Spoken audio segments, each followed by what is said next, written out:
சிம்ம ராசி அன்பர்களே, ராகு கேது பெயர்ச்சி.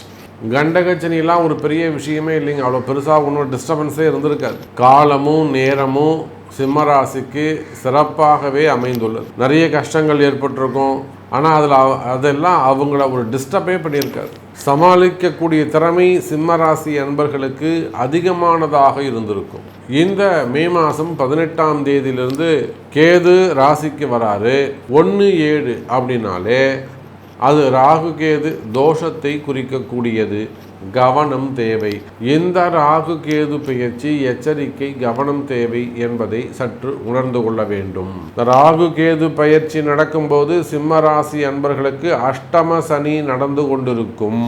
கூட்டு தொழில் செய்யக்கூடியவர்கள், ஒரு கட்சி நடத்தக்கூடியவங்க, அரசியல் தலைவர்களாக இருப்பார்களே ஆனால் அவர்கள் சற்று எச்சரிக்கையாக நடந்து கொள்ள வேண்டும்.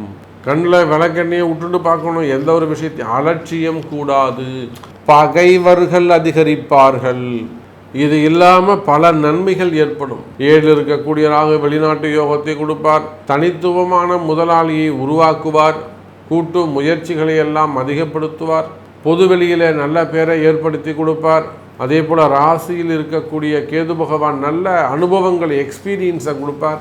புதிய முயற்சிகள் எதையும் செய்யாமல் இருப்பது, புதிய முதலீடுகள் செய்யாமல் இருப்பது, இதெல்லாம் சிம்ம ராசிக்கு நன்மையை செய்யும் எனதருமை சிம்ம ராசி அன்பர்களே. அப்போ இந்த ராகு கேது பெயர்ச்சியை பொறுத்தவரையில் நீங்கள் எந்த ஒரு விஷயம் செய்வதாக இருந்தாலும் அல்லது எந்த ஒரு குழப்பமாக இருந்தாலும் இந்த ராகு கேது பெயர்ச்சி கண்டிப்பாக எச்சரிக்கை, கவனம் தேவை எனதருமை சிம்ம ராசி அன்பர்களே.